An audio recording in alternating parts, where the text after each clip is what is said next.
Semua manusia adalah orang berdosa, para bapak iman mengajar kita. Bahkan raja yang paling mulia dan ksatria yang paling sopan pun dapat menemukan diri mereka dikuasai oleh kemarahan dan nafsu dan iri hati, dan melakukan tindakan yang mempermalukan mereka dan menodai nama baik mereka. Dan pria yang paling jahat dan wanita yang paling jahat juga dapat berbuat baik dari waktu ke waktu, karena cinta dan belas kasihan dapat ditemukan bahkan di hati yang paling gelap sekalipun. Kita adalah seperti para dewa menciptakan kita, tulis Septon Bard. Orang paling bijaksana yang pernah melayani sebagai tangan raja, kuat dan lemah, baik dan buruk, kejam dan baik hati, heroik dan egois. Ketahuilah bahwa jika kamu mau memerintah atas kerajaan manusia. Jarang kebenaran kata-katanya terlihat sejelas selama tahun ke-50 setelah penaklukan Aegon. Saat tahun baru menyingsing, semua rencana di seluruh dunia sedang dibuat untuk menandai setengah abad pemerintahan Targaryen atas Westeros dengan pesta, pameran, dan turnamen. Kengerian pemerintahan Raja Maegor surut ke masa lalu, Iron Throne dan Fight didamaikan, dan Raja Jaehaerys I Muda adalah kesayangan rakyat kecil dan bangsawan besar dari Old Town ke tembok. Namun tanpa sepengetahuan semua kecuali beberapa, awan badai berkumpul di Cakrawala, dan samar-samar di kejauhan orang bijak bisa mendengar gemuruh guntur. Sebuah kerajaan dengan dua raja seperti seorang pria dengan dua kepala, rakyat kecil biasa mengatakannya. Pada tahun 50 AC, kerajaan Westeros menemukan dirinya diberkati dengan satu raja, tangan, dan 3 ratu, seperti pada zaman Raja Maegor, tetapi sementara Ratu Maegor telah menjadi permaisuri, tunduk pada kehendaknya, hidup dan mati sesuai keinginannya, masing-masing ratu setengah abad adalah kekuatan dalam dirinya sendiri. Di Red Keep of King's Landing duduk Ratu Bupati Alyssa, janda mendiang Raja Aenys, ibu dari putranya Jaehaerys, dan istri dari tangan Raja, Rhaegar Baratheon.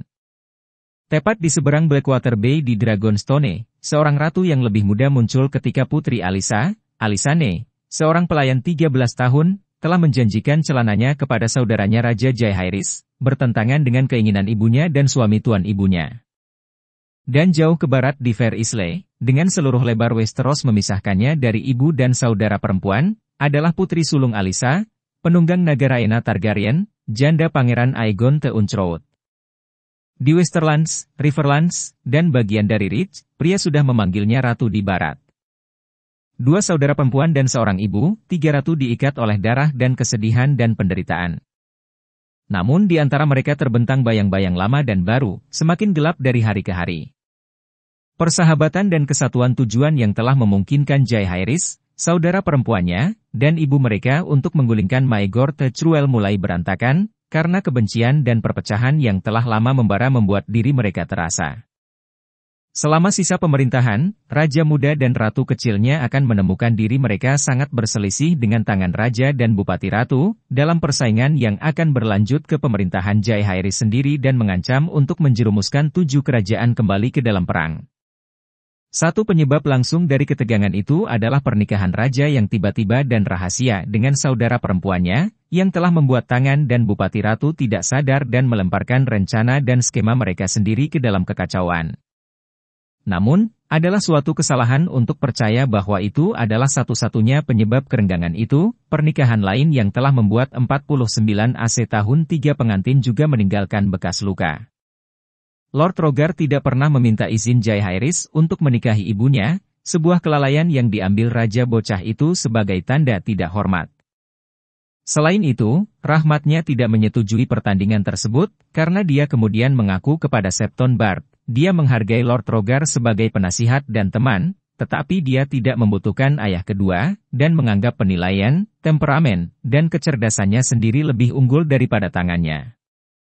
Jaehaerys juga merasa dia seharusnya diajak berkonsultasi tentang pernikahan saudara perempuannya Rhaena, meskipun dia merasa itu sedikit kurang tajam.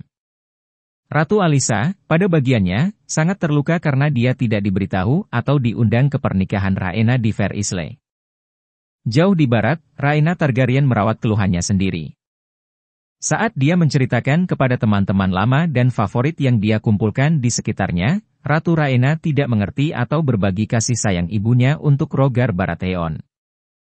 Meskipun dia menghormatinya dengan enggan karena bangkit mendukung saudaranya Jaehaerys melawan paman mereka Maegor, kelambanannya ketika suaminya sendiri, Pangeran Aegon, menghadapi Maegor dalam pertempuran di bawah mata dewa adalah sesuatu yang tidak bisa dia lupakan atau maafkan. Juga, dengan berlalunya waktu Ratu Rhaena tumbuh semakin kesal bahwa klaimnya sendiri atas tahta besi, dan putri-putrinya, telah diabaikan demi adik laki-laki saya, karena dia biasa memanggil Jaehaerys. Dia adalah anak sulung, dia mengingatkan mereka yang mau mendengarkan, dan telah menjadi penunggang naga sebelum saudara-saudaranya, namun mereka semua dan, bahkan ibuku sendiri, telah bersekongkol untuk melewatinya. Melihat ke belakang sekarang dengan melihat ke belakang, mudah untuk mengatakan bahwa Jaehaerys dan Alysanne memiliki hak dalam konflik yang muncul selama tahun terakhir pemerintahan ibu mereka, dan untuk menjadikan Ratu Alyssa dan Lord Rogar sebagai penjahat. Begitulah cara para penyanyi menceritakan kisah itu, tentu saja. Pernikahan Jaehaerys dan Alysanne yang cepat dan tiba-tiba adalah romansa yang tak tertandingi sejak zaman Florian Thefold dan John Quillnya, untuk mendengar mereka menyanyikannya. Dan dalam lagu, seperti biasa, cinta mengalahkan segalanya. Kebenaran, kami tundukkan, adalah kesepakatan yang kurang sederhana. Keraguan Ratu Alyssa tentang pertandingan itu tumbuh dari kepedulian yang tulus terhadap anak-anaknya, dinasti Targaryen, dan kerajaan secara keseluruhan. Ketakutannya juga bukan tanpa dasar. Motif Lord Rogar Baratheon kurang mementingkan diri sendiri. Seorang pria yang sombong, dia tertegun dan marah oleh, tidak tahu berterima kasih, dari raja muda yang dia anggap sebagai seorang putra, dan dipermalukan ketika dipaksa untuk mundur di gerbang Dragonstone di hadapan 700 anak buahnya. Seorang pejuang sampai ke tulang, Rogar pernah bermimpi menghadapi Maegor Tecruel dalam pertempuran tunggal, dan tidak bisa perut dipermalukan oleh seorang pemuda 15 tahun. Namun, jangan sampai kita berpikir terlalu keras tentang dia, sebaiknya kita mengingat kata-kata Septon Bart. Meskipun dia akan melakukan beberapa hal yang kejam, bodoh, dan jahat selama tahun terakhirnya sebagai tangan, dia bukanlah orang yang kejam atau jahat di hati, atau bahkan orang bodoh. Dia pernah menjadi pahlawan sekali, dan kita harus ingat itu bahkan ketika kita melihat tahun tergelap dalam hidupnya. Segera setelah konfrontasinya dengan Jaehaerys, Lord Rogar tidak bisa memikirkan hal lain selain penghinaan yang dideritanya. Dorongan pertama tuannya adalah kembali ke Dragonstone dengan lebih banyak orang, cukup untuk membanjiri garnisun kastil dan menyelesaikan situasi dengan paksa. Adapun Kingsguard, Lord Rogar mengingatkan Dewan bahwa Pedang Putih telah bersumpah untuk menyerahkan hidup mereka untuk raja dan, saya akan senang memberi mereka kehormatan itu. Ketika Lord Tully menunjukkan bahwa Jaehaerys bisa dengan mudah menutup gerbang Dragonstone terhadap mereka, Lord Rogar tidak terpengaruh. Biarkan dia. Aku bisa mengambil kastil dengan badai jika perlu. Pada akhirnya, hanya Ratu Alyssa yang bisa mencapai kekuasaannya melalui kemarahannya dan mencegahnya dari kebodohan ini. Cintaku, katanya lembut, anak-anakku mengendarai naga, dan kami tidak. Bupati Ratu, tidak kurang dari suaminya, ingin agar pernikahan raja yang gegabah dibatalkan, karena dia yakin bahwa kata-kata itu akan sekali lagi membuat iman melawan mahkota. Ketakutannya dikipasi oleh Septon Mateus, setelah jauh dari Jaehaerys, dan aman dalam pengetahuan bahwa bibirnya tidak akan dijahit tertutup, Septon menemukan lidahnya lagi, dan berbicara tentang hal lain selain bagaimana, semua orang baik, akan mengutuk persatuan Incest Raja.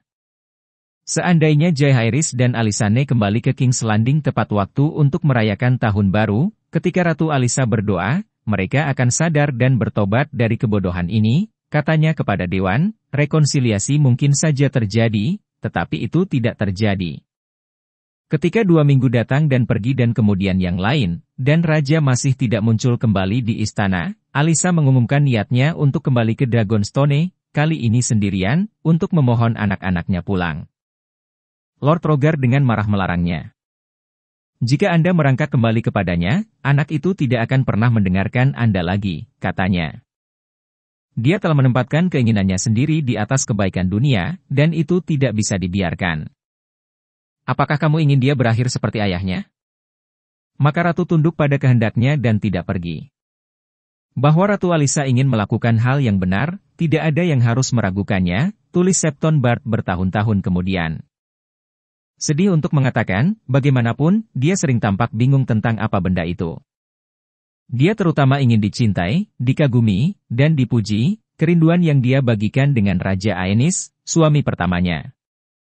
Seorang penguasa kadang-kadang harus melakukan hal-hal yang perlu tetapi tidak populer, meskipun ia tahu bahwa opprobrium dan kecaman pasti harus mengikuti. Hal-hal ini jarang bisa dilakukan Ratu Alyssa. Hari-hari berlalu dan berubah menjadi berminggu-minggu dan dari sana menjadi 2 minggu, sementara hati mengeras dan orang-orang tumbuh lebih teguh di kedua sisi Blackwater Bay. Raja muda dan ratu kecilnya tetap di Dragonstone, menunggu hari ketika Jaehaerys akan mengambil alih kekuasaan 7 kerajaan di tangannya sendiri. Ratu Alyssa dan Lord Rogar terus memegang kendali kekuasaan di King's Landing, mencari cara untuk membatalkan pernikahan raja dan mencegah bencana yang mereka yakini akan datang. Selain Dewan, mereka tidak memberitahu siapapun tentang apa yang telah terjadi di Dragonstone, dan Lord Rogar memerintahkan orang-orang yang menemani mereka untuk tidak berbicara sepatah kata pun tentang apa yang telah mereka lihat, dengan hukuman kehilangan lidah mereka. Setelah pernikahan dibatalkan, tuannya beralasan, seolah-olah itu tidak pernah terjadi sejauh menyangkut sebagian besar Westeros, selama itu tetap rahasia. Sampai persatuan itu disempurnakan, itu masih bisa dengan mudah dikesampingkan. Ini akan terbukti menjadi harapan yang, seperti yang kita ketahui sekarang, tetapi bagi Rogar Baratheon di 50 AC tampaknya mungkin. Untuk sementara waktu dia pasti mendapat dorongan dari keheningan raja sendiri.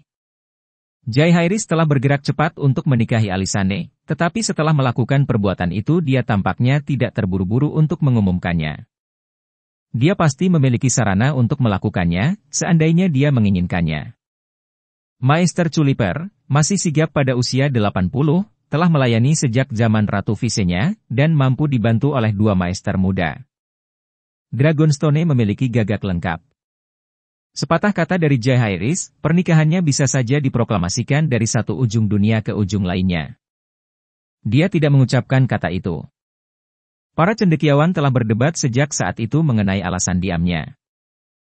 Apakah dia bertobat dari pertandingan yang dibuat dengan tergesa-gesa, seperti yang diinginkan Ratu Alyssa? Apakah Alysanne entah bagaimana menyinggung perasaannya? Apakah dia menjadi takut akan tanggapan dunia terhadap pernikahan, mengingat semua yang telah menimpa Aegon dan Rhaena? Mungkinkah nubuat-nubuat mengerikan Septon Mattheus telah mengguncangnya lebih dari yang ingin dia akui? Atau apakah dia hanya seorang anak laki-laki berusia 15 tahun yang telah bertindak gegabah tanpa memikirkan konsekuensinya, hanya untuk mendapati dirinya sekarang bingung bagaimana melanjutkannya? Argumen dapat dan telah dibuat untuk semua penjelasan ini, tetapi mengingat apa yang kita ketahui sekarang tentang Jaehaerys I Targaryen, mereka akhirnya berdering hampa. Muda atau tua, ini adalah raja yang tidak pernah bertindak tanpa berpikir. Bagi penulis ini tampak jelas bahwa Jaehaerys tidak bertobat dari pernikahannya dan tidak berniat membatalkannya. Dia telah memilih ratu yang dia inginkan dan akan membuat kerajaan sadar akan hal itu pada waktunya, tetapi pada waktu yang dipilihnya sendiri, dengan cara yang paling diperhitungkan untuk mengarah pada penerimaan, ketika dia adalah seorang pria dewasa dan seorang raja yang memerintah dengan haknya sendiri, bukan seorang anak laki-laki yang telah menikah bertentangan dengan keinginan bupatinya. Ketidakhadiran Raja Muda dari istana tidak luput dari perhatian lama. Abu api unggun yang dinyalakan dalam perayaan Tahun Baru telah menjadi dingin sebelum orang-orang King's Landing mulai mengajukan pertanyaan. Untuk mengurangi rumor tersebut, Ratu Alyssa mengeluarkan kabar bahwa Yang Mulia sedang beristirahat dan merenungkan Dragonstone, kursi kuno rumahnya, tetapi seiring berjalannya waktu, dengan masih belum ada tanda-tanda Jaehaerys, para bangsawan dan rakyat kecil mulai bertanya-tanya. Apakah raja sakit? Apakah dia dijadikan tawanan, karena alasan yang belum diketahui? Raja anak laki-laki yang tampan telah bergerak di antara orang-orang King's Landing dengan begitu bebas, tampaknya senang berbaur dengan mereka, sehingga hilangnya tiba-tiba ini tampak tidak seperti dia. Ratu Alysanne, pada bagiannya, tidak terburu-buru untuk kembali ke istana. Di sini aku memilikimu untuk diriku sendiri, siang dan malam, katanya kepada Jaehaerys. Ketika kita kembali, aku akan beruntung bisa menghabiskan 1 jam bersamamu, karena setiap orang di Westeros akan menginginkan sebagian dari dirimu. Baginya, hari-hari ini di Dragonstone adalah hal yang indah. Bertahun-tahun dari sekarang ketika kita tua dan beruban, kita akan melihat kembali hari-hari ini dan tersenyum, mengingat betapa bahagianya kita. Jaehaerys sendiri tidak diragukan lagi berbagi beberapa sentimen ini, tetapi Raja Muda memiliki alasan lain untuk tetap berada di Dragonstone. Tidak seperti pamannya Maegor, dia tidak rentan terhadap ledakan kemarahan, tetapi dia lebih dari mampu marah, dan dia tidak akan pernah melupakan atau memaafkan pengucilannya yang disengaja dari pertemuan dewan di mana pernikahannya dan saudara perempuannya sedang dibahas. Dan sementara dia akan selalu tetap berterima kasih kepada Rogar Baratheon karena membantunya ke Iron Throne, Jaehaerys tidak berniat untuk diperintah olehnya. Saya punya satu ayah, katanya kepada Maester Culiper selama hari-hari di Dragonstone, saya tidak memerlukan sedetik pun. Raja mengakui dan menghargai kebajikan tangan, tetapi dia menyadari kekurangannya juga, kekurangan yang telah menjadi sangat jelas pada hari-hari menjelang pernikahan emas, ketika Jaehaerys sendiri telah duduk dalam audiensi dengan para penguasa kerajaan sementara Lord Rogar sedang berburu, minum, dan gadis-gadis berbunga. Jaehaerys juga menyadari kekurangannya sendiri, kekurangan yang ingin dia perbaiki sebelum dia duduk di Iron Throne. Ayahnya, Raja Aenys, telah diremehkan sebagai lemah, sebagian karena dia bukan prajurit seperti saudaranya Maegor. Jaehaerys bertekad bahwa tidak ada orang yang akan mempertanyakan keberanian atau keterampilannya sendiri. Di Dragonstone dia memiliki Ser Merell Bullock, komandan garnisun kastil, putra-putranya Ser Alyn dan Ser Howard, seorang Master at Arms berpengalaman di Ser Elias Kales, dan 7 miliknya sendiri, pejuang terbaik di dunia.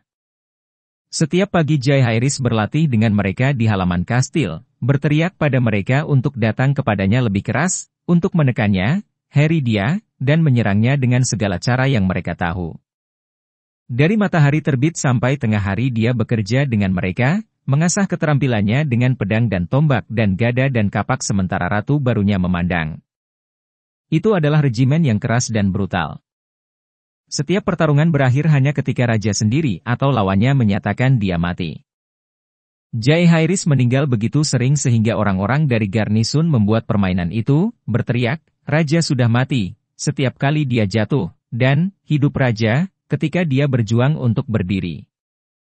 Musuh-musuhnya memulai sebuah kontes, bertaruh satu sama lain untuk melihat siapa di antara mereka yang paling bisa membunuh raja. Pemenangnya, kita diberitahu, adalah Ser Pate Tewood Ocok muda, yang tombaknya yang melesat konon memberikan rahmatnya cocok. Jaehaerys sering memar dan berdarah pada malam hari, untuk kesusahan Alysanne, tetapi kehebatannya meningkat begitu nyata sehingga menjelang akhir waktunya di Dragonstone, Ser Elias tua sendiri mengatakan kepadanya, Yang Mulia, Anda tidak akan pernah menjadi Kingsguard, tetapi jika dengan sihir paman Anda Maegor sendiri bangkit dari kubur, koin saya akan ada pada Anda. Suatu malam, setelah 1 hari di mana Jaehaerys telah diuji dan babak belur, Maester Culiper berkata kepadanya, Yang Mulia, mengapa Anda menghukum diri sendiri begitu keras? Alam ini damai. Raja muda itu hanya tersenyum dan menjawab, kerajaan itu damai ketika kakekku meninggal, tetapi ayahku hampir tidak naik tahta daripada musuh bangkit di setiap sisi. Mereka mengujinya, untuk mengetahui apakah dia kuat atau lemah. Mereka akan menguji saya juga. Dia tidak salah, meskipun percobaan pertamanya, ketika itu datang, adalah sifat yang sangat berbeda, yang tidak ada pelatihan di halaman Dragonstone yang mungkin bisa mempersiapkannya. Karena itu adalah nilainya sebagai seorang pria, dan cintanya kepada ratu kecilnya, yang harus diuji. Kami hanya tahu sedikit tentang masa kecil Alysanne Targaryen, sebagai anak kelima dari Raja Aenys dan Ratu Alyssa, dan seorang wanita, pengamat di istana menemukan dia kurang tertarik daripada kakak-kakaknya yang berdiri lebih tinggi di garis suksesi. Dari sedikit yang telah sampai kepada kami, Alysanne adalah seorang gadis yang cerdas tetapi biasa-biasa saja, kecil tapi tidak pernah sakit-sakitan, sopan, bisa ditawar, dengan senyum manis dan suara yang menyenangkan. Untuk melegakan orang tuanya, dia tidak menunjukkan rasa takut yang telah menimpa kakak perempuannya, Rhaena, sebagai anak kecil. Dia juga tidak menunjukkan temperamen yang disengaja dan keras kepala dari putri Rhaena, Aerea. Sebagai seorang putri dari rumah tangga kerajaan, Alysanne tentu saja akan memiliki pelayan dan sahabat sejak usia dini. Sebagai bayi tentu saja dia akan memiliki perawat basah. Seperti kebanyakan wanita bangsawan, Ratu Alyssa tidak mengisap anak-anaknya sendiri. Kemudian seorang maester akan mengajarinya membaca dan menulis dan melakukan penjumlahan, dan Septa akan menginstruksikannya dalam kesalehan, deportasi, dan misteri iman. Gadis-gadis kelahiran biasa akan melayani sebagai pelayannya, mencuci pakaiannya dan mengosongkan pispotnya, dan pada saat yang tepat dia pasti akan mengambil wanita dari usia yang sama dan darah bangsawan sebagai teman, untuk naik dan bermain dan menjahit dengan. Alisane tidak memilih teman-teman ini untuk dirinya sendiri, mereka dipilih untuknya oleh ibunya, Ratu Alisa, dan mereka datang dan pergi dengan frekuensi tertentu, untuk memastikan bahwa sang putri tidak terlalu menyukai salah satu dari mereka. Kegemaran saudara perempuannya Raena untuk menghujani sejumlah kasih sayang dan perhatian yang tidak pantas pada suksesi favorit, beberapa di antaranya dianggap kurang cocok, telah menjadi sumber banyak bisikan di istana, dan Ratu tidak ingin Alisane menjadi subjek rumor serupa. Semua ini berubah ketika Raja Aenys meninggal di Dragonstone dan saudaranya, Maegor, kembali dari seberang laut sempit untuk merebut tahta besi. Raja baru memiliki sedikit cinta dan kurang percaya pada anak-anak saudaranya, dan dia memiliki ibunya, Janda Ratu Visenya, untuk menegakkan kehendaknya. Ksatria dan pelayan rumah tangga Ratu Alisa diberhentikan, bersama dengan pelayan dan sahabat anak-anaknya, dan Jaehaerys dan Alisane dijadikan bangsal bibi buyut mereka, Visenya yang menakutkan. Sandera dalam semua kecuali nama, mereka menghabiskan pemerintahan paman mereka bolak-balik antara Driftmark, Dragonstone, dan King's Landing atas kehendak orang lain, sampai kematian Visenya pada tahun 44 AC menawarkan Ratu Alisa kesempatan untuk melarikan diri, kesempatan yang dia ambil dengan sigap, melarikan diri dari Dragonstone dengan Jaehaerys, Alisane, dan pedang Dark Sister. Tidak ada catatan yang dapat dipercaya tentang kehidupan Putri Alisane setelah melarikan diri bertahan hingga hari ini. Dia tidak muncul lagi dalam sejarah kerajaan sampai hari-hari terakhir pemerintahan berdarah Maegor, ketika ibunya dan Lord Rogar maju dari Storm's End di kepala pasukan, sementara Alisane, Jaehaerys, dan saudara perempuan mereka, Raena, turun ke King's Landing dengan naga mereka. Tidak diragukan lagi Putri Alisane memiliki pelayan dan sahabat di hari-hari setelah kematian Maegor. Sayangnya, nama dan keterangan mereka belum sampai kepada kita. Kita tahu bahwa tidak satupun dari mereka datang dengan sang putri ketika dia dan Jaehaerys melarikan diri dari Red Keep dengan naga mereka. Selain 7 ksatria Kingsguard dan garnisun kastil, koki, stablehans, dan pelayan lainnya, raja dan pengantinnya tidak dijaga di Dragonstone. Itu hampir tidak pantas untuk seorang putri, apalagi untuk seorang ratu. Alisane harus memiliki rumah tangganya, dan dalam hal itu ibunya, Alisa, melihat kesempatan untuk merusak, dan mungkin membatalkan, pernikahannya. Bupati Ratu memutuskan untuk mengirim ke Dragonstone sekelompok sahabat dan pelayan yang dipilih dengan cermat untuk memenuhi kebutuhan Ratu Muda. Rencananya, Grand Maester Bennifer meyakinkan kami, adalah Ratu Alisa, tetapi itu adalah salah satu yang disetujui Lord Rogar dengan senang hati, karena dia segera melihat cara untuk memutarnya untuk tujuannya sendiri. Septon Oswick yang sudah tua, yang telah melakukan upacara pernikahan untuk Jaehaerys dan Alisane, menyimpan sep di Dragonstone, tetapi seorang wanita muda kelahiran kerajaan membutuhkan salah satu jenis kelaminnya sendiri untuk melihat instruksi agamanya. Ratu Alisa mengirim 3 septa sabel yang tangguh, dan 2 pemula yang lahir dengan baik seusia Alisane, Lyra dan Edith. Untuk bertanggung jawab atas gadis-gadis yang melayani dan pelayan rumah tangga Alisane, dia mengirim Lady Lucinda Tully, istri Lord of Riverrun, yang kesalahannya yang ganas terkenal di seluruh negeri. Bersamanya datang adik perempuannya, Ella dari House Broome, seorang pelayan sederhana yang namanya sempat ditawarkan sebagai pasangan untuk Jaehaerys. Putri-putri Lord Celtigar, yang baru-baru ini dicemooh oleh tangan sebagai tanpa dagu, tanpa payudara, dan tanpa akal, juga dimasukkan. Kami juga harus memanfaatkannya, Lord Rogar seharusnya memberitahu ayah mereka. 3 gadis kelahiran bangsawan lainnya membentuk sisa perusahaan, masing-masing dari Vale, Stormlands, dan Reach, Janice dari House Templeton, Coriane dari House Wilde, dan Rosamund dari House Ball. Ratu Alisa ingin putrinya dihadiri oleh teman-teman yang cocok seusia dan posisinya, tidak diragukan lagi, tetapi itu bukan satu-satunya motivasinya dalam mengirim wanita-wanita ini ke Dragonstone. Septa Isabel, para novis Edith dan Lyra, dan Lady Lucinda yang sangat saleh dan saudara perempuannya memiliki tuduhan lebih lanjut. Itu adalah harapan dari Ratu Bupati bahwa wanita-wanita yang sangat saleh ini dapat mengesankan Alysanne, dan bahkan mungkin Jaehaerys, bahwa bagi saudara laki-laki untuk berbohong dengan saudara perempuan adalah kekejian di mata iman. Anak-anak, sebagaimana Alyssa bersikeras memanggil Raja dan Ratu, tidak jahat, hanya muda dan keras kepala, diinstruksikan dengan tepat, mereka mungkin melihat kesalahan cara mereka dan bertobat dari pernikahan mereka sebelum itu merobek kerajaan. Atau begitulah dia berdoa. Motif Lord Rogar lebih rendah. Tidak dapat mengandalkan kesetiaan garnisun kastil atau ksatria Kingsguard, tangan membutuhkan mata dan telinga pada Dragonstone. Semua yang Jaehaerys dan Alysanne katakan dan lakukan adalah untuk dilaporkan kembali kepadanya, dia menjelaskan kepada Lady Lucinda dan yang lainnya. Dia sangat ingin mengetahui apakah dan kapan Raja dan Ratu bermaksud menyempurnakan pernikahan mereka. Hal itu, tegasnya, harus dicegah. Dan mayhaps ada lebih banyak. Dan sekarang sayangnya kita harus mempertimbangkan sebuah buku yang tidak menyenangkan yang pertama kali muncul di 7 kerajaan sekitar 40 tahun setelah peristiwa yang saat ini sedang dibahas. Salinan buku ini masih berpindah dari tangan ke tangan di tempat-tempat rendah Westeros, dan mungkin sering ditemukan di rumah bordil tertentu, yang melayani pelanggan yang dapat membaca, dan perpustakaan orang-orang bermoral rendah, di mana mereka sebaiknya disimpan di bawah kunci dan kunci, tersembunyi dari mata gadis-gadis, istri baik, anak-anak, dan yang suci dan saleh.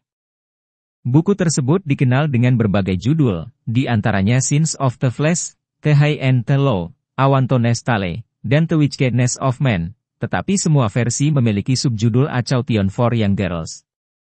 Ini dimaksudkan sebagai kesaksian dari seorang pelayan muda kelahiran bangsawan yang menyerahkan kebajikannya kepada pengantin pria di istana ayah tuanya, melahirkan seorang anak di luar nikah, dan setelah itu mendapati dirinya mengambil bagian dalam setiap jenis kejahatan yang bisa dibayangkan selama hidup panjang dalam dosa, penderitaan, dan perbudakan. Jika kisah penulis itu benar, sebagian darinya menimbulkan kepercayaan, selama hidupnya ia mendapati dirinya sebagai pelayan seorang ratu, kekasih seorang ksatria muda, seorang pengikut camp di tanah sengketa Essos, seorang gadis pelayan di Emhyr, seorang mumar di Tyros, mainan Ratu Corsair di Kepulauan Basilisk, seorang budak di Old Volantis, di mana dia ditato, ditusuk, dan dicincini, pelayan penyihir Carthaen, dan akhirnya nyonya rumah kesenangan di Elias, sebelum akhirnya kembali ke Old Town and the Fight. Konon dia mengakhiri hidupnya sebagai septa di Star Recept, di mana dia meletakkan kisah hidupnya ini untuk memperingatkan pelayan muda lainnya agar tidak melakukan apa yang telah dia lakukan. Detail mesum dari petualangan erotis penulis tidak perlu menjadi perhatian kita di sini.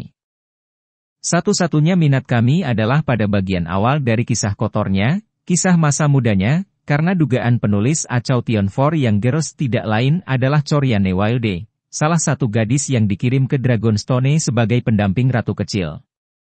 Kami tidak memiliki cara untuk memastikan kebenaran ceritanya, atau bahkan apakah dia sebenarnya penulis buku terkenal ini. Beberapa berpendapat masuk akal bahwa teks adalah produk dari beberapa tangan, karena gaya prosa sangat bervariasi dari episode ke episode.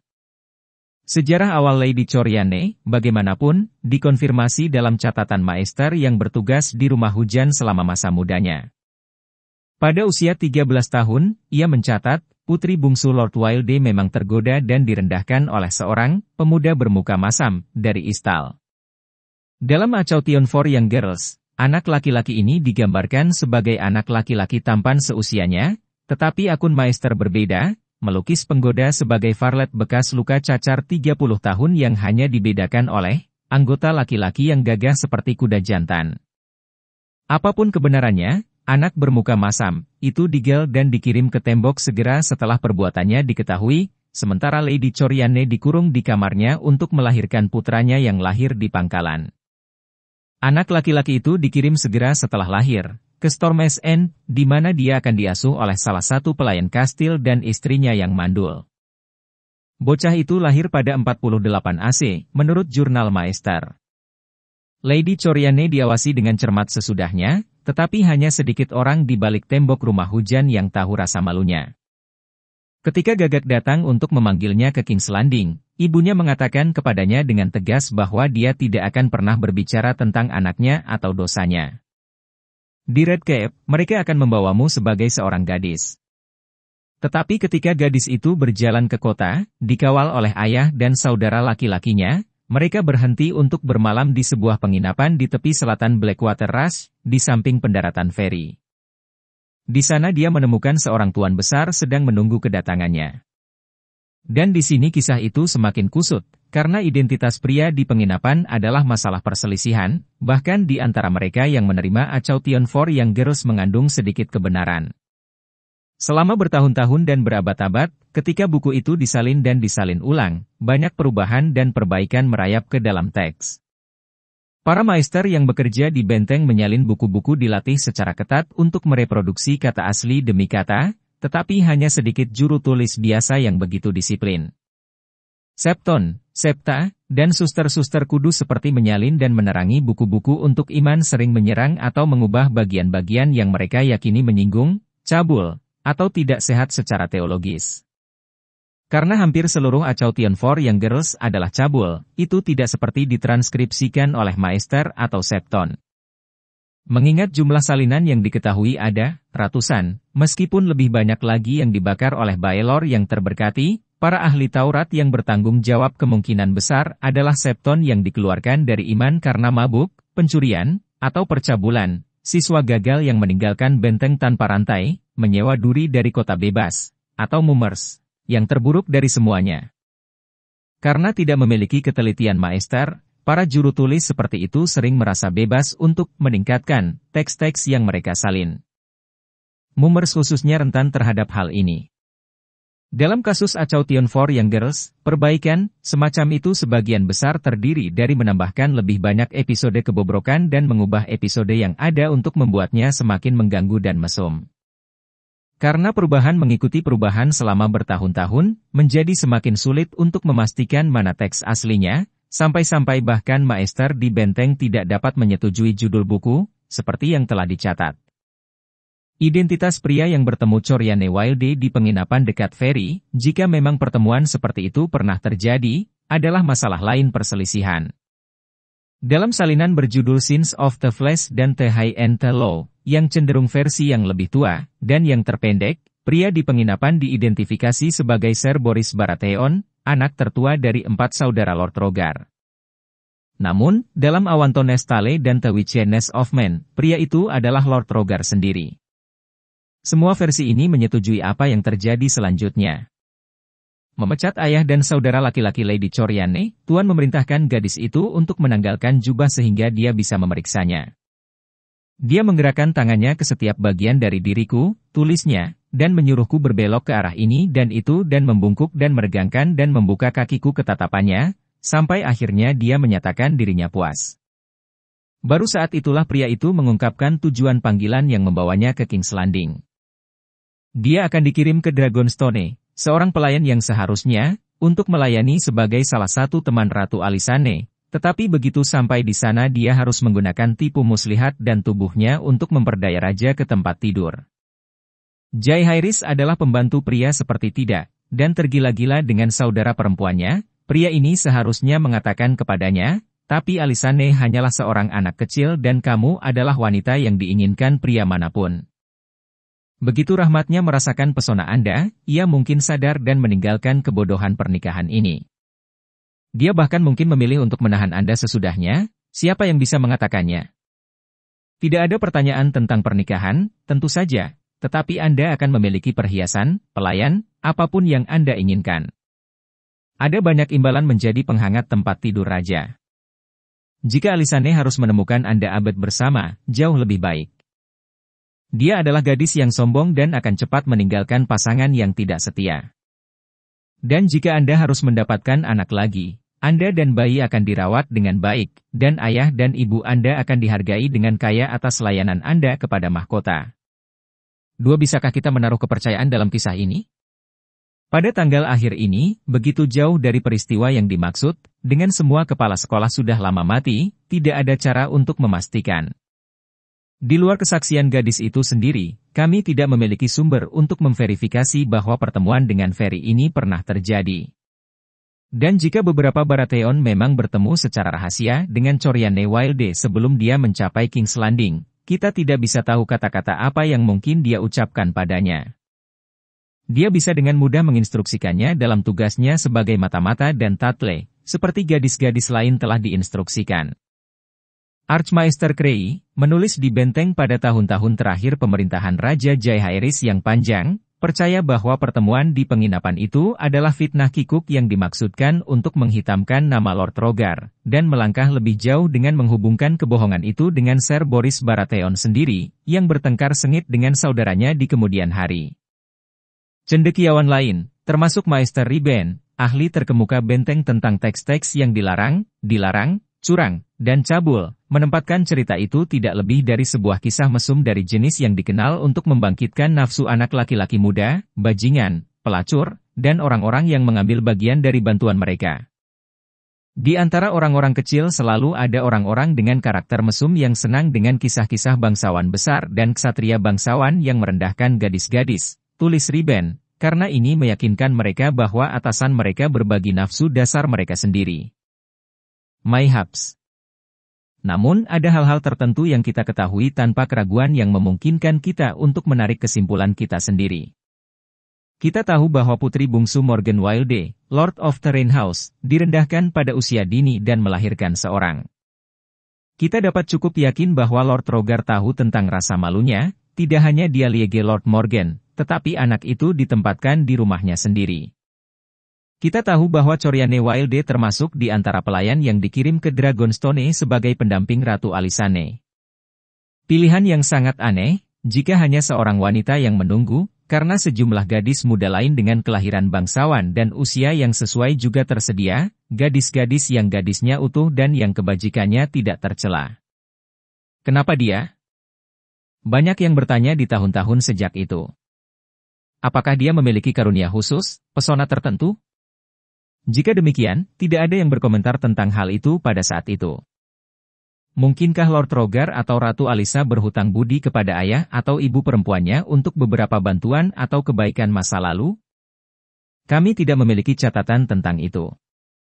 Tidak ada penjelasan yang masuk akal untuk pemilihan Coriane Wilde yang pernah ditawarkan, kecuali jawaban sederhana dan jelek yang diberikan oleh Achaution for Young Girls, dia dikirim ke Dragonstone bukan untuk Alysanne, tetapi untuk Jaehaerys. 3 catatan pengadilan menunjukkan bahwa Septa Sabel, Lady Lucinda, dan wanita lain yang dipilih untuk rumah tangga Alysanne Targaryen naik ke dapur perdagangan wanita bijak saat fajar pada hari ke-7 bulan kedua tahun 50 AC, dan berangkat ke Dragonstone pada saat air pasang pagi. Ratu Alyssa telah mengirim kabar tentang kedatangan mereka ke depan oleh gagak, namun meskipun demikian dia memiliki kekhawatiran bahwa wanita bijak, seperti yang mereka kenal sejak hari itu, akan menemukan gerbang Dragonstone tertutup bagi mereka. Ketakutannya tidak berdasar. Ratu kecil dan 2 Kingsguard menemui mereka di pelabuhan saat mereka turun, dan Alysanne menyambut mereka masing-masing dengan senyum senang dan hadiah. Sebelum kita menceritakan apa yang terjadi sesudahnya, mari kita mengalihkan pandangan kita sebentar ke Fair Isle, tempat Rhaena Targaryen, Ratu di Barat, tinggal bersama suami barunya dan istananya sendiri. Akan diingat bahwa Ratu Alyssa tidak lebih senang dengan pernikahan ketiga putri sulungnya daripada pernikahan yang akan segera dilakukan putranya, meskipun pernikahan Rhaena kurang penting. Dia tidak sendirian dalam hal ini, karena sebenarnya Andrew Farman adalah pilihan yang aneh untuk seseorang dengan darah naga di pembuluh darahnya. Putra kedua Lord Farman, bahkan bukan pewaris. Andrew dikatakan sebagai anak laki-laki tampan dengan mata biru pucat dan rambut rami panjang, tetapi dia 9 tahun lebih muda dari Ratu, dan bahkan di istana ayahnya sendiri ada orang-orang yang mencemoohnya sebagai setengah gadis sendiri, karena dia lembut berbicara dan lembut alam. Kegagalan tunggal sebagai pengawal, dia tidak pernah menjadi seorang ksatria, tidak memiliki keterampilan bela diri dari ayah tuan dan kakak laki-lakinya. Untuk sementara waktu, ayahnya telah mempertimbangkan untuk mengirimnya ke Old Town untuk menempa rantai maester, sampai maesternya sendiri mengatakan kepadanya bahwa bocah itu sama sekali tidak cukup pintar, dan hampir tidak bisa membaca atau menulis. Kemudian, ketika ditanya mengapa dia memilih pasangan yang tidak menjanjikan, Rhaena Targaryen menjawab, dia baik padaku. Ayah Andrew juga baik padanya, menawarkan perlindungannya di Fair Isle setelah pertempuran di bawah mata dewa, ketika pamannya, Raja Maegor, menuntut penangkapannya dan orang-orang miskin di kerajaan mencelanya sebagai orang berdosa keji dan putri-putrinya sebagai kekejian. Beberapa orang telah mengajukan saran bahwa Ratu Janda mengambil Andrew untuk suaminya sebagian untuk membalas ayahnya atas kebaikan itu, karena Lord Farman, dirinya sendiri putra kedua yang tidak pernah berharap untuk memerintah, dikenal sangat menyukai Andrew, meskipun kekurangannya. Mayhaps ada beberapa kebenaran dalam pernyataan itu, tetapi kemungkinan lain, pertama kali dikemukakan oleh Maester Lord Farman, dapat memotong lebih dekat ke tulang. Ratu menemukan cinta sejatinya di Fair Isle, tulis Maester Smyke kepada Benteng, bukan dengan Andrew, tetapi dengan saudara perempuannya, Lady Elisa. 3 tahun lebih tua dari Andrew, Elisa Farman berbagi mata biru kakaknya dan rambut rami panjang, tetapi sebaliknya dia tidak seperti saudara kandung. Tajam kecerdasan dan tajam lidah, dia mencintai kuda, anjing, dan elang. Dia adalah seorang penyanyi yang baik dan pemanah yang terampil, tetapi cintanya yang besar sedang berlayar. The Wind Our State adalah kata-kata Farmans of Fair Isle, yang telah mengarungi lautan barat sejak zaman Fajar, dan Lady Elisa mewujudkannya. Sebagai seorang anak, dikatakan bahwa dia menghabiskan lebih banyak waktu di laut daripada di darat. Kru ayahnya biasa tertawa melihatnya memanjat tali temali seperti monyet. Dia mengarungi perahunya sendiri di sekitar Fair Isle pada usia 4 dan 10 tahun, dan pada saat dia berusia 20 tahun, dia telah berlayar sejauh utara Pulau Beruang dan sejauh selatan Arbor. Seringkali, dengan kengerian ayah tuan dan ibu nyonya, dia berbicara tentang keinginannya untuk naik kapal di luar Cakrawala Barat untuk mempelajari tanah aneh dan menakjubkan apa yang mungkin terletak di sisi jauh laut matahari terbenam.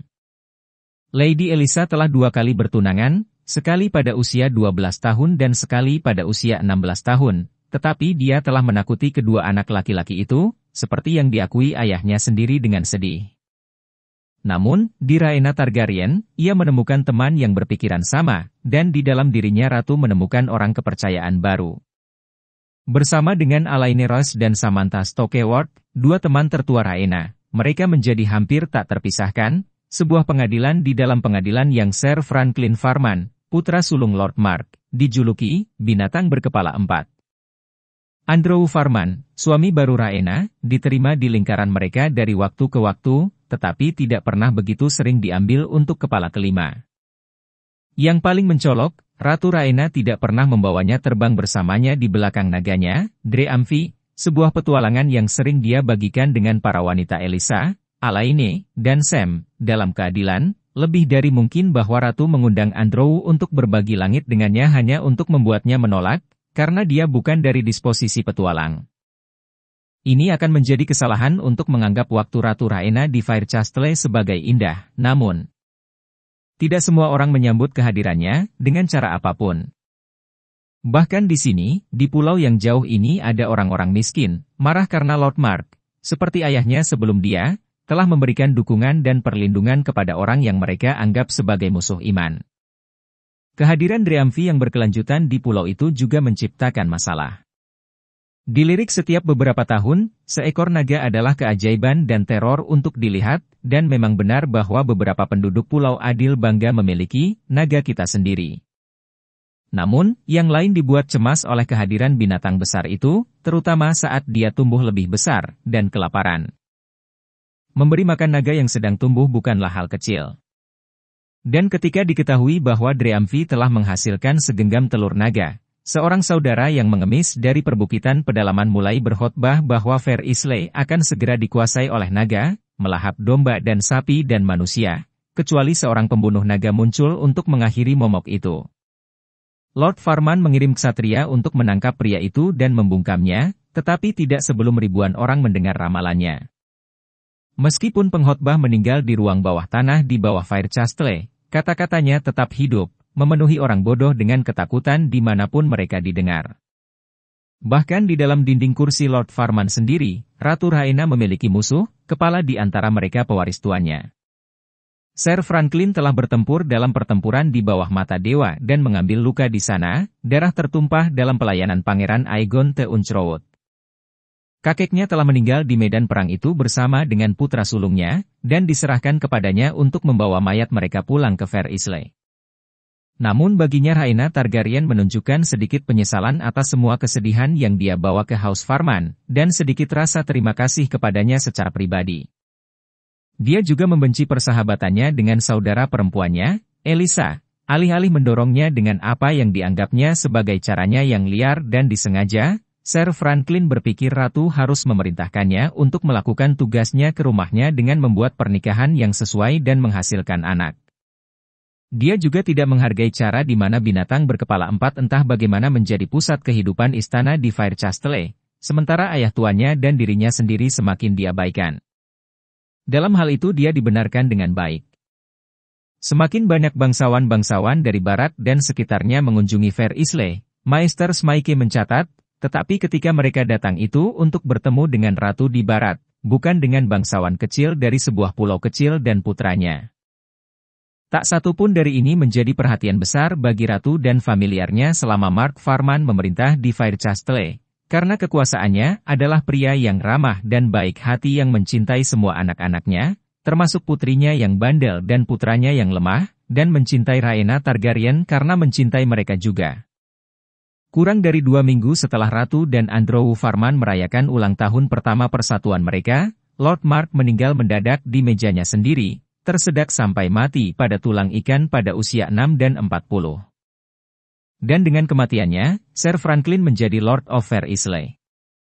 Dia menyia-nyiakan sedikit waktu. Pada hari setelah pemakaman ayahnya, dia memanggil Rhaena ke aula besarnya, dia tidak berkenan untuk pergi kepadanya, dan memerintahkannya untuk memindahkan dirinya dari pulaunya. "Kamu tidak diinginkan di sini," katanya padanya. "Anda tidak diterima di sini. Bawalah nagamu bersamamu, dan teman-temanmu, dan adik laki-lakiku, yang pasti akan mengencingi celananya jika dia dibuat untuk tinggal. Tapi jangan berani mengambil adikku. Dia akan tetap di sini, dan dia akan menikah dengan pria pilihanku." Franklin Farman tidak kekurangan keberanian, seperti yang ditulis Maester Smyke dalam sebuah surat kepada Benteng. Namun, dia kurang masuk akal, dan pada saat itu dia tampaknya tidak menyadari betapa dekatnya dia dengan kematian. "Aku bisa melihat api di matanya," kata Maester, "dan untuk sesaat aku bisa melihat Fairchastle terbakar, menara putih menghitam dan runtuh ke laut saat api melompat dari setiap jendela dan naga itu berputar lagi dan lagi." Rhaena Targaryen adalah darah naga, dan terlalu bangga untuk berlama-lama di tempat yang tidak diinginkannya. Dia meninggalkan Fair Isle malam itu juga, mengambil sayap untuk Casterly Rock di Dreamfi setelah menginstruksikan suami dan teman-temannya untuk mengikutinya dengan kapal, dengan semua orang yang mungkin mencintaiku.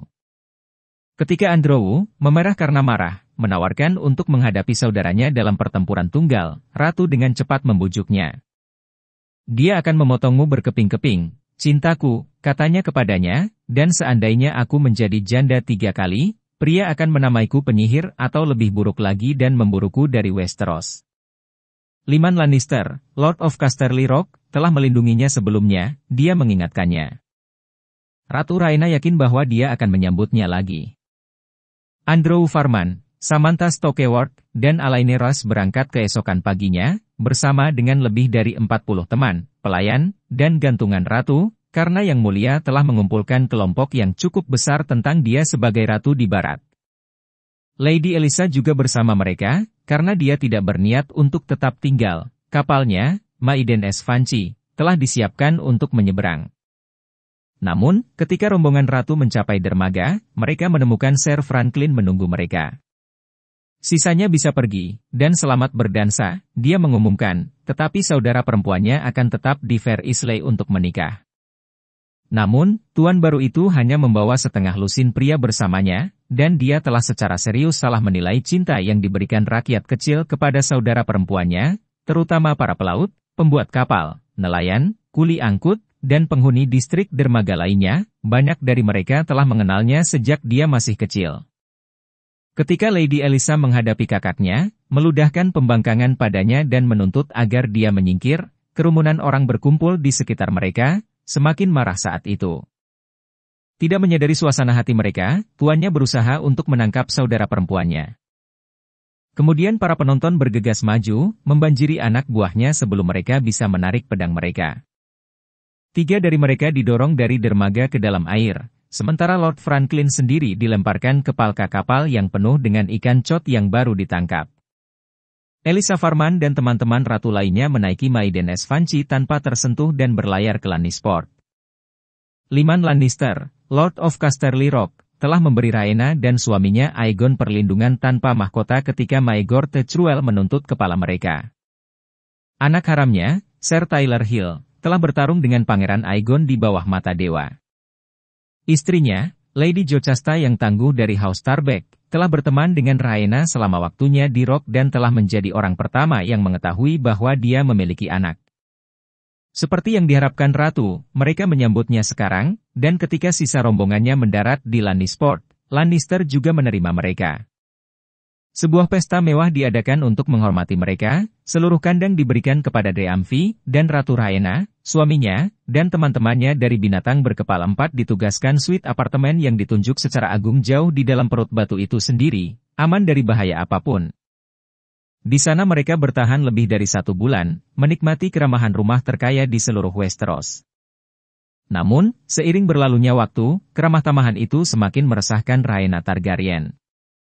Menjadi jelas baginya bahwa para pelayan dan pelayan yang ditugaskan kepada mereka adalah pencicip dan mata-mata, membawa kabar tentang setiap perbuatan mereka kembali kepada Lord dan Lady Lannister. Salah satu septa kastil bertanya kepada Samantha Stokeworth apakah pernikahan Ratu dengan Andrew Farman pernah disempurnakan, dan jika demikian, siapa yang menyaksikan tempat tidur itu. Ser Tyler Hill, putra Lord Lyman yang lucu, secara terbuka mencemooh Andrew, bahkan ketika melakukan semua yang dia bisa untuk mengambil hati Rhaena sendiri, menghiburnya dengan kisah-kisah eksploitasinya di pertempuran di bawah mata dewa dan menunjukkan padanya bekas luka yang dia bawa ke sana, dalam pelayanan Aegon Anda. Lord Lyman sendiri mulai mengungkapkan minat yang tidak pantas pada 3 telur naga yang dibawa Ratu dari Fair Isle, bertanya-tanya bagaimana dan kapan mereka diharapkan menetas.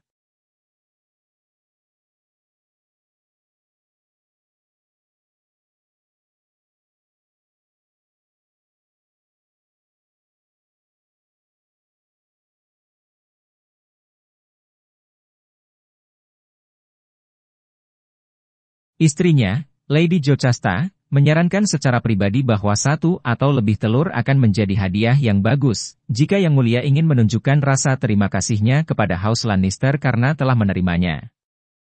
Ketika taktik itu terbukti tidak berhasil, Lord Lyman menawarkan untuk membeli telur langsung dengan jumlah emas yang mengejutkan. Lord of Casterly Rock menginginkan lebih dari sekedar tamu kelas atas, Ratu Rhaena menyadari saat itu. Di bawah kehangatan veneernya, dia terlalu licik dan terlalu ambisius untuk menerima begitu sedikit. Dia menginginkan aliansi dengan tahta besi, mungkin melalui pernikahan antara dia dan bajingannya, atau salah satu putra sejatinya, beberapa persatuan yang akan mengangkat Lannister melewati menara tinggi, Baratheon, dan Velaryon menjadi rumah kedua di kerajaan. Dan dia menginginkan naga. Dengan Dragon Riders mereka sendiri, Lannister akan setara dengan Targaryens. Mereka pernah menjadi raja, dia mengingatkan Sam Stokeworth. Dia tersenyum, tetapi dia dibesarkan dengan kisah-kisah tentang medan api, dia tidak akan lupa. Rhaena Targaryen juga tahu sejarahnya, sejarah hak milik Valyria, ditulis dengan darah dan api.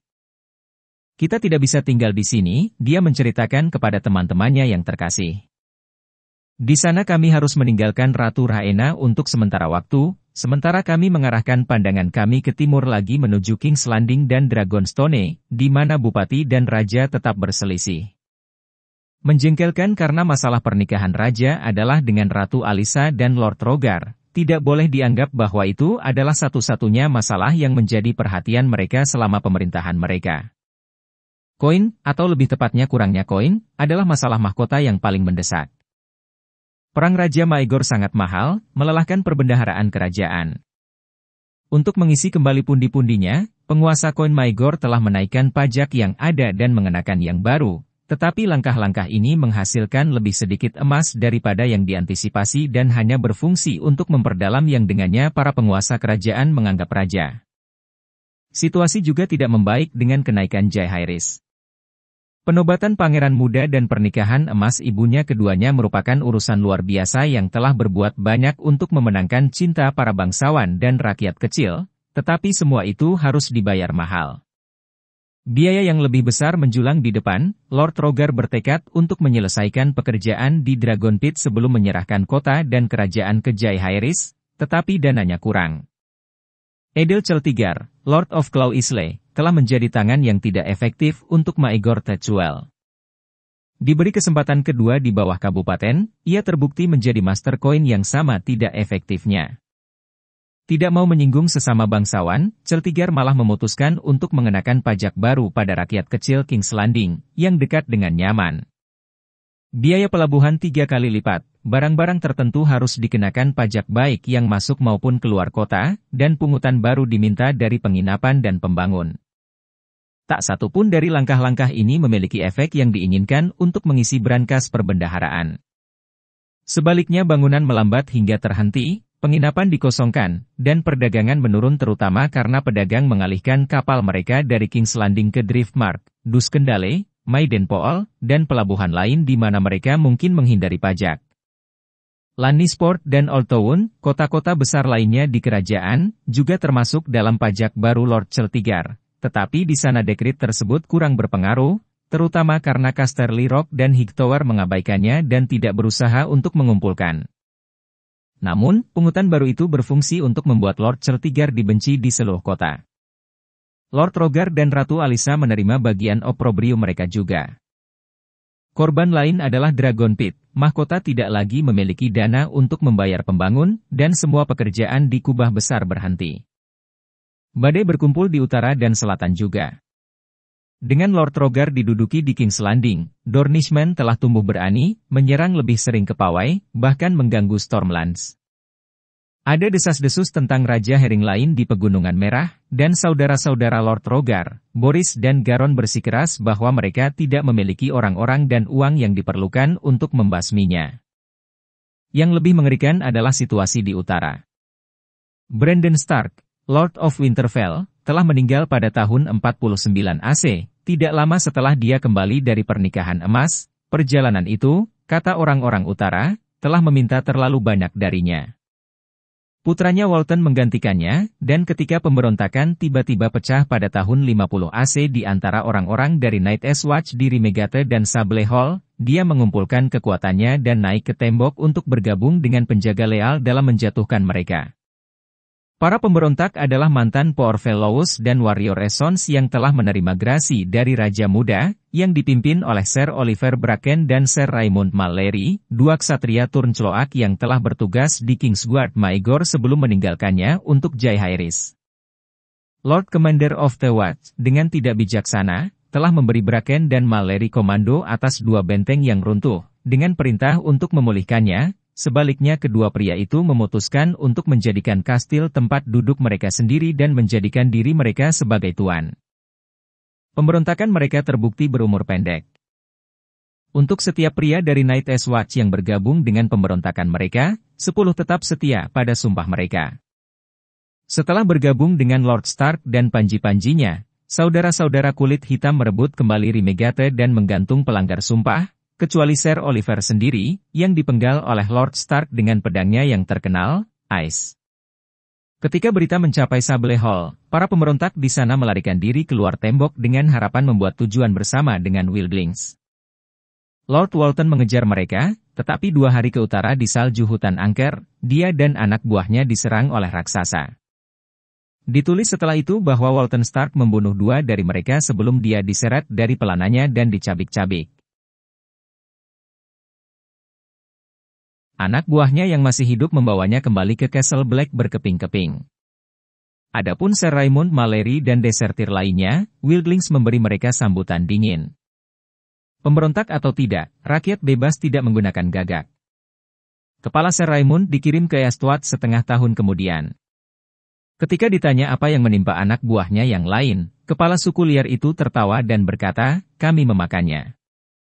putra kedua Brandon Stark, Alaric, menjadi Lord of Winterfell. Dia akan memerintah utara selama 23 tahun, seorang pria yang cakap meskipun keras, tetapi untuk waktu yang lama dia tidak memiliki kebaikan untuk dikatakan tentang Raja Jaehaerys, karena dia menyalahkan pengampunan raja atas kematian saudaranya Walten, dan sering terdengar mengatakan bahwa rahmatnya seharusnya memenggal kepala orang-orang Maegor daripada mengirim mereka ke tembok. Jauh dari masalah di utara, Raja Jaehaerys dan Ratu Alysanne tetap berada di pengasingan mereka sendiri dari istana, tetapi mereka sama sekali tidak menganggur.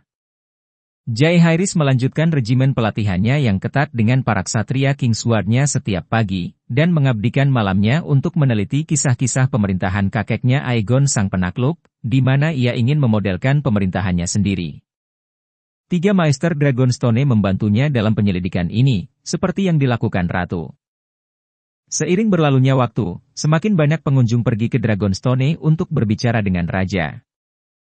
Lord Massey dari Stonedanche adalah yang pertama muncul, tetapi Lord Staunton dari Rock's Rest, Lord Darklyn dari Duskendale, dan Lord Bar-Emmon dari Sharppoint datang dengan keras, diikuti oleh Lords Harte, Rollingford, Moulton, dan Stokeworth. Tuan Muda Rosby, yang ayahnya telah mengambil nyawanya sendiri ketika Raja Maegor jatuh, muncul juga, dengan malu-malu memohon pengampunan Raja Muda, yang dengan senang hati diberikan Jaehaerys. Meskipun Daemon Velaryon, sebagai laksamana penguasa mahkota dan penguasa kapal, berada di King's Landing bersama para bupati, itu tidak mencegah Jaehaerys dan Alysanne menerbangkan naga mereka ke Driftmark dan berkeliling galangan kapalnya, dikawal oleh putra-putranya, Corwin, Jorgen, dan Victor. Ketika berita tentang pertemuan-pertemuan ini mencapai Lord Rogar di King's Landing, dia menjadi marah dan melangkah lebih jauh dengan bertanya kepada Lord Daemon apakah armada Velaryon dapat digunakan untuk mencegah Lord Slick Speedley ini merangkak ke Dragonstone untuk menjilat raja bocah itu. Jawaban Lord Velaryon belak-belakan. Tidak, katanya. Tangan menganggap ini sebagai tanda lebih lanjut dari rasa tidak hormat. Sementara itu, para wanita dan teman-teman baru Ratu Alysanne telah menetap di Dragonstone, dan segera menjadi jelas bahwa harapan ibunya bahwa para wanita bijak ini dapat membujuk ratu kecil bahwa pernikahannya tidak bijaksana dan tidak saleh telah menjadi sangat kacau. Baik doa, khotbah, maupun bacaan dari The Seven-Pointed Star tidak dapat menggoyahkan keyakinan Alysanne Targaryen bahwa para dewa bermaksud agar dia menikahi saudaranya Jaehaerys, untuk menjadi orang kepercayaan dan teman penolongnya dan ibu dari anak-anaknya. Dia akan menjadi raja yang hebat, katanya kepada Septa Sabel, Lady Lucinda, dan yang lainnya, dan aku akan menjadi ratu yang hebat. Begitu teguhnya dia dalam keyakinannya, dan begitu lembut dan ramah dan penuh kasih dalam segala hal, sehingga Septa dan wanita bijak lainnya menemukan bahwa mereka tidak dapat menghukumnya, dan setiap hari mereka semakin mencengkeram sisinya. Rencana Lord Rogar sendiri untuk memisahkan Jaehaerys dan Alysanne tidak bernasib lebih baik. Raja Muda dan ratunya menghabiskan hidup mereka bersama, dan meskipun mereka terkenal bertengkar dan berpisah di kemudian hari, hanya untuk bersatu kembali, Septon Oswyk dan Maester Culiper keduanya memberitahu kami bahwa tidak pernah ada awan atau kata-kata kasar yang mengganggu waktu mereka bersama di Dragonstone sebelum Jaehaerys mencapai mayoritasnya. Apakah Coriane Wilde gagal tidur raja? Mungkinkah dia tidak pernah berusaha? Apakah seluruh kisah pertemuan di penginapan Mayhaps fiksi? Semua ini mungkin. Penulis Achautian for Young Girls akan mengatakan sebaliknya, tetapi di sini teks terkenal itu menjadi lebih tidak dapat diandalkan, terpecah menjadi setengah lusin versi peristiwa yang kontradiktif, masing-masing lebih vulgar daripada yang terakhir. Itu tidak akan dilakukan untuk nakal di jantung kisah itu untuk mengakui bahwa Jaehaerys telah menolaknya, atau bahwa dia tidak pernah menemukan kesempatan untuk memancingnya ke kamar tidur.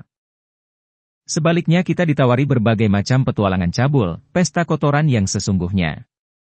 Awanton Stale menegaskan bahwa Lady Coriane tidak hanya meniduri raja, tetapi juga ketujuh anggota Kingsguard. Rahmatnya seharusnya memberikannya kepada Pate The Wood Ochok setelah dia memuaskan nafsunya sendiri. Pate menyerahkannya kepada Ser Joffrey secara bergantian, dan begitulah yang terjadi. Tehai Entelo menghilangkan detail ini, tetapi memberitahu kita bahwa Jaehaerys tidak hanya menyambut gadis itu ke tempat tidurnya, tetapi juga membawa Ratu Alysanne untuk bermain-main dengan mereka dalam episode yang paling sering dikaitkan dengan rumah kesenangan terkenal Elias. Sebuah kisah yang agak lebih masuk akal diceritakan dalam Scenes of the Flesh, di mana Corianne Wilde memang memikat Raja Jaehaerys ke tempat tidurnya, hanya untuk menemukannya meraba-raba, tidak pasti, dan terlalu terburu-buru, karena banyak anak laki-laki seusianya diketahui ketika pertama kali abad dengan seorang pembantu. Pada saat itu, bagaimanapun, Lady Corianne telah tumbuh untuk mengagumi dan menghormati Ratu Alysanne, seolah-olah dia adalah adik perempuanku sendiri, dan telah mengembangkan perasaan hangat untuk Jaehaerys juga. Alih-alih mencoba untuk membatalkan pernikahan raja, oleh karena itu, dia mengambilnya sendiri untuk membantu membuatnya sukses dengan mendidik rahmatnya dalam seni memberi dan menerima kesenangan duniawi, sehingga dia mungkin tidak terbukti tidak mampu ketika saatnya tiba untuk tidur istri mudanya. Kisah ini bisa sama fantastisnya dengan yang lain, tetapi memiliki rasa manis tertentu yang telah menyebabkan beberapa sarjana membiarkan hal itu mungkin, mayhaps, telah terjadi. Namun, dongeng cabul bukanlah sejarah, dan sejarah hanya memiliki satu hal yang pasti untuk diceritakan kepada kita tentang Lady Corianne dari House Wilde, penulis A Caution for Young Girls. Pada hari ke-15 bulan ke-6 tahun 50 AC, dia meninggalkan Dragonstone di bawah naungan malam bersama Sir Howard Bullock, putra bungsu komandan Garnison Kastil. Seorang pria yang sudah menikah, Sir Howard meninggalkan istrinya di belakangnya, meskipun ia mengambil sebagian besar perhiasannya. Sebuah perahu nelayan membawanya dan Lady Corianne ke Driftmark, di mana mereka naik kapal ke Free City of Pentos. Dari sana mereka pergi ke Disputed Lands, di mana Sir Howard menandatangani kontrak dengan sebuah perusahaan bebas bernama, dengan kurangnya inspirasi, Free Company. Dia akan mati di Emhyr 3 tahun kemudian, bukan dalam pertempuran tetapi jatuh dari kudanya setelah malam minum. Sendirian dan tidak punya uang, Corianne Wilde pindah ke cobaan berikutnya, kesengsaraan, dan petualangan erotis yang diceritakan dalam bukunya. Kita tidak perlu mendengar lagi tentang dia. Pada saat berita tentang penerbangan Lady Corianne dengan perhiasan yang dicuri dan suaminya yang dicuri mencapai telinga Lord Rogar di Red Keep, menjadi jelas bahwa rencananya telah gagal, seperti halnya Ratu Alyssa. Kesalehan dan nafsu keduanya terbukti tidak dapat memutuskan ikatan antara Jaehaerys Targaryen dan Alysanne-nya. Selain itu, berita pernikahan raja sudah mulai menyebar. Terlalu banyak pria yang menyaksikan konfrontasi di gerbang kastil, dan para bangsawan yang memanggil Dragonstone sesudahnya tidak gagal memperhatikan kehadiran Alysanne di sisi raja, atau kasih sayang yang jelas di antara mereka. Rogar Baratheon mungkin berbicara tentang merobek lidah, tetapi dia tidak berdaya melawan bisikan yang menyebar ke seluruh negeri, dan bahkan di seberang laut sempit, di mana para magister pentos dan para penjual pedang dari Free Company tidak diragukan lagi terhibur oleh kisah-kisah yang harus diceritakan Corianne Wilde. Sudah selesai, kata Bupati Ratu kepada anggota dewannya ketika dia akhirnya menyadari kebenaran. Sudah selesai dan tidak bisa dibatalkan, selamatkan kami. Kita harus perlu hidup dengannya, dan kita harus menggunakan semua kekuatan kita untuk melindungi mereka dari apa yang mungkin terjadi. Dia telah kehilangan 2 putra karena Maegor yang kejam, dan rasa dingin terbentang di antara dia dan putri sulungnya. Dia tidak tahan memikirkan selamanya terasing dari 2 anak yang tetap bersamanya. Rogar Baratheon tidak bisa menyerah dengan anggun, bagaimanapun, dan kata-kata istrinya membangunkan dalam dirinya kemarahan. Di depan Grand Maester Bennifer, Septon Mattheus, Lord Velaryon, dan yang lainnya, dia berbicara dengannya dengan jijik. Kamu lemah, katanya, sama lemahnya dengan suami pertamamu, sama lemahnya dengan putramu. Sentimen dapat diampuni dalam diri seorang ibu, tetapi tidak pada seorang bupati, dan tidak pernah pada seorang raja. Kami bodoh untuk memahkotai Jaehaerys. Dia hanya memikirkan dirinya sendiri, dan dia akan menjadi raja yang lebih buruk daripada ayahnya. Terima kasih kepada para dewa bahwa ini belum terlambat. Kita harus bertindak sekarang dan menyingkirkannya. Sebuah keheningan jatuh di atas ruangan pada kata-kata itu. Bupati Ratu menatap suaminya dengan ngeri dan kemudian, seolah-olah untuk membuktikan bahwa dia telah berbicara dengan benar, mulai menangis, air matanya mengalir di pipinya. Baru kemudian para penguasa lain menemukan lidah mereka. Sudahkah Anda meninggalkan akal sehat Anda? Tanya Lord Velaryon. Lord Corbray, Komandan City Watch, menggelengkan kepalanya dan berkata, anak buahku tidak akan pernah mendukungnya. Grand Maester Bennifer bertukar pandang dengan Prentice Tully, Master Hukum. Lord Tully berkata, kalau begitu, apakah Anda bermaksud mengklaim tahta besi untuk diri Anda sendiri? Lord Rogar ini membantah dengan keras. Tidak pernah. Apakah Anda menganggap saya sebagai perampas kekuasaan? Aku hanya menginginkan yang terbaik untuk 7 kerajaan. Tidak ada salahnya Jaehaerys datang. Kita bisa mengirimnya ke Old Town, ke benteng. Dia adalah anak kutu buku, rantai Maester akan cocok untuknya. Lalu siapa yang akan duduk di Iron Throne? Tanya Lord Celtigar. Putri Arya, Lord Rogar langsung menjawab. Ada api di dalam dirinya yang tidak dimiliki Jaehaerys. Dia masih muda, tapi aku bisa terus sebagai tangannya, membentuknya, membimbingnya, mengajarinya semua yang harus dia ketahui. Dia memiliki klaim yang lebih kuat, ibu dan ayahnya adalah anak pertama dan kedua Raja Aenys, Jaehaerys berada di urutan keempat. Tinjunya menghantam meja saat itu, Bennifer memberitahu kami. Ibunya akan mendukungnya. Ratu Rhaena. Dan Rhaena memiliki seekor naga. Grand Maester Bennifer mencatat apa yang terjadi selanjutnya. Keheningan jatuh, meskipun kata-kata yang sama ada di bibir kita semua, Jaehaerys dan Alysanne juga punya naga. Karl Corbray telah bertempur dalam pertempuran di bawah mata dewa, telah menyaksikan pemandangan mengerikan naga yang bertarung dengan naga. Bagi kita semua, kata-kata tangan menyulap visi Valyria tua sebelum Doom, ketika Dragon Lord bersaing dengan Dragon Lord untuk supremasi. Itu adalah visi yang mengerikan. Ratu Alisalah yang memecahkan mantranya, melalui air matanya. Saya adalah Ratu Bupati, dia mengingatkan mereka. Sampai putraku dewasa, kamu semua melayani dengan senang hati. Termasuk tangan raja. Ketika dia menoleh ke suami tuannya, Bennifer memberitahu kami bahwa matanya tampak sekeras dan gelap seperti obsidian. Pelayananmu tidak lagi menyenangkanku, Lord Rogar. Tinggalkan kami dan kembali ke Storm's End, dan kami tidak perlu berbicara lagi tentang pengkhianatanmu. Rogar Baratheon menatapnya dengan tidak percaya. Wanita. Anda pikir Anda bisa memecat saya? Tidak. Dia tertawa. Tidak. Saat itulah Lord Corbray bangkit berdiri dan menghunus pedangnya, pisau baja Valyrian yang disebut Lady Forlorn yang merupakan kebanggaan rumahnya. Ya, katanya, dan meletakkan pisau di atas meja, mengarah ke Lord Rogar. Kemudian dan hanya pada saat itulah tuannya menyadari bahwa dia telah bertindak terlalu jauh, bahwa dia berdiri sendirian melawan setiap orang di ruangan itu. Atau begitulah yang dikatakan Bennifer kepada kita. Penguasanya tidak mengatakan sepatah kata pun. Wajahnya pucat, dia berdiri dan melepas bros emas yang diberikan Ratu Alyssa sebagai tanda kantornya, melemparkannya ke arahnya dengan jijik, dan melangkah keluar ruangan. Dia mengambil cuti dari King's Landing malam itu juga, menyeberangi Blackwater Rush dengan saudaranya Orin. Di sana ia bertahan selama 6 hari, sementara saudaranya Ronald mengumpulkan ksatria dan orang-orang seperjuangan mereka untuk berbaris pulang. Legenda mengatakan kepada kita bahwa Lord Rogar menunggu kedatangan mereka di penginapan yang sama di samping ferry tempat dia, atau saudaranya Boris, bertemu dengan Corianne Wilde. Ketika Baratheon bersaudara dan pungutan mereka akhirnya berangkat ke Storm's End, mereka memiliki hampir setengah dari jumlah orang yang telah berbaris bersama mereka 2 tahun sebelumnya untuk menggulingkan Maegor.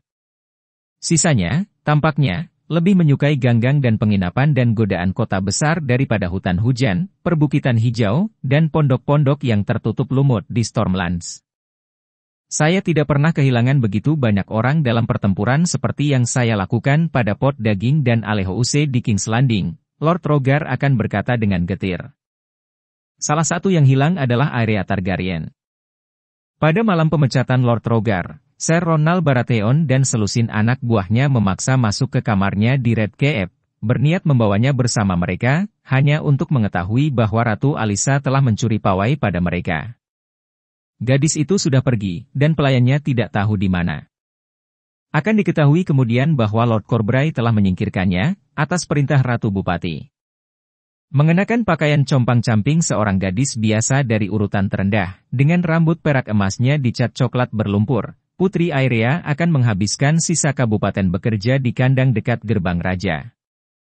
Dia berusia 8 tahun dan mencintai kuda. Bertahun-tahun kemudian, dia akan mengatakan bahwa ini adalah saat paling bahagia dalam hidupnya. Sedih untuk mengatakan, hanya ada sedikit kebahagiaan bagi Ratu Alyssa di tahun-tahun mendatang. Pemecatannya terhadap suaminya sebagai tangan raja telah menghancurkan kasih sayang yang mungkin pernah dirasakan Lord Rogar untuknya. Sejak hari itu, pernikahan mereka adalah kastil yang hancur, cangkang kosong yang dihantui oleh hantu.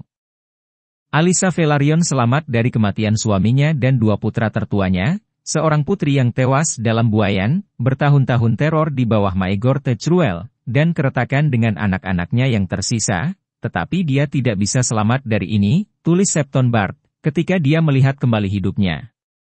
Itu menghancurkannya. Laporan kontemporer dari Grand Maester Bennifer setuju. Dengan Lord Rogar pergi, Ratu Alyssa menamai saudaranya Daemon Velaryon sebagai tangan raja, mengirim gagak ke Dragonstone untuk memberitahu putranya Jaehaerys beberapa, tetapi tidak semua, dari apa yang telah terjadi, dan kemudian pensiun ke kamarnya di Maegor S. Holdfast. Selama sisa pemerintahannya, dia meninggalkan pemerintahan 7 kerajaan kepada Lord Daemon, dan tidak mengambil bagian lebih lanjut dalam kehidupan publik. Akan menyenangkan untuk melaporkan bahwa Rogar Baratheon, begitu kembali ke Storm's End, merenungkan kesalahan caranya, bertobat dari kesalahannya, dan menjadi orang yang didera. Sayangnya, itu bukan sifat ketuhanannya. Dia adalah seorang pria yang tidak tahu bagaimana menyerah. Rasa kekalahan itu seperti empedu di belakang tenggorokannya. Dalam perang, dia akan menyombongkan diri, dia tidak akan pernah meletakkan kapaknya sementara kehidupan tetap ada di tubuhnya. Dan masalah pernikahan raja ini telah menjadi perang baginya, yang dia bertekad untuk menangkan. Satu kebodohan terakhir tetap ada padanya, dan dia tidak menyusut darinya. Demikianlah di Old Town, di rumah induk yang melekat pada Star Recept, Ser Orin Baratheon muncul tiba-tiba dengan selusin pria bersenjata dan sepucuk surat bertuliskan segel Lord Rogar, menuntut agar pemula Rhaella Targaryen segera diserahkan kepada mereka. Ketika ditanyai, Ser Orin hanya akan mengatakan bahwa Lord Rogar sangat membutuhkan gadis di Storm's End. Taktik itu mungkin berhasil, tetapi Septa Caroline, yang memiliki pintu rumah induk hari itu, memiliki tulang punggung baja dan sifat curiga. Sementara menenangkan Ser Orin dengan dalih mengirim gadis itu, dia malah mengirim ke High Septon. Yang mulia, untungnya, untuk anak dan kerajaan, tertidur, tetapi pelayannya, mantan ksatria, yang telah menjadi kapten di putra prajurit sampai mereka dihapuskan, terjaga dan waspada. Di tempat seorang gadis yang ketakutan, orang-orang Baratheon menemukan diri mereka dihadapkan oleh 30 Septon bersenjata di bawah komando pelayan, Casper Straw. Ketika Ser Orin mengacungkan pedang, Straw dengan tenang memberitahunya bahwa 20 ksatria Lord Hightower sedang dalam perjalanan, kebohongan, seperti yang terjadi, di mana Baratheon menyerah. Di bawah interogasi, Ser Orin mengakui seluruh plot, dia akan mengantarkan gadis itu ke Storm's End, di mana Lord Rogar berencana memaksanya untuk mengakui bahwa dia adalah Putri Aerea, bukan Rhaella. Kemudian dia bermaksud menamainya Ratu. Bapak umat beriman, seorang pria yang lemah dan lemah kemauannya, mendengar pengakuan Orin Baratheon dan memaafkannya. Ini tidak mencegah Lord Hightower, setelah diberitahu, untuk melemparkan tawanan Baratheon ke penjara bawah tanah dan mengirimkan laporan lengkap tentang perselingkuhan ke Red Keep dan Dragonstone. Donnell Hightower, yang telah diberi nama Donnell the Delayer karena keengganannya untuk mengambil lapangan melawan Septon Moon dan para pengikutnya, tampaknya tidak takut menyinggung Storm's End dengan memenjarakan saudara Lord Rogar sendiri. Biarkan dia datang dan mencoba membebaskannya, katanya ketika maesternya khawatir tentang bagaimana mantan tangan itu akan bereaksi. Istrinya sendiri mengambil tangannya dan memotong bolanya, dan segera raja akan memiliki kepalanya. Di seberang lebar Westeros, Rogar Baratheon marah dan mengamuk ketika dia mengetahui kegagalan dan pemenjaraan saudaranya. Tetapi dia tidak memanggil spanduk panjinya, seperti yang dikhawatirkan banyak orang. Sebaliknya, dia jatuh dalam keputusasaan. Aku sudah selesai, katanya kepada maesternya sendiri dengan murung. Itu adalah tembok bagiku, jika para dewa itu baik. Jika tidak, anak laki-laki itu akan memiliki kepalaku dan memberikannya kepada ibunya. Karena tidak memiliki anak dari salah satu istrinya, ia memerintahkan maesternya untuk menyusun surat wasiat dan pengakuan, di mana ia membebaskan saudara-saudaranya Boris, Garon, dan Ronald karena telah memainkan peran apapun dalam kesalahannya, memohon belas kasihan untuk adik bungsunya, Orin, dan menunjuk Sir Boris sebagai pewaris Tormes End. Semua yang saya lakukan dan semua yang saya coba lakukan adalah untuk kebaikan dunia dan Iron Throne, pungkasnya. Kekuasaannya tidak akan lama menunggu untuk mengetahui nasibnya. Kabupaten itu hampir berakhir. Dengan mantan Hen dan Queen Regen terluka dan diam, Lord Daemon Velaryon dan anggota Dewan Ratu yang tersisa memerintah kerajaan sebaik mungkin, mengatakan sedikit dan melakukan lebih sedikit, dalam kata-kata Grand Maester Bennifer.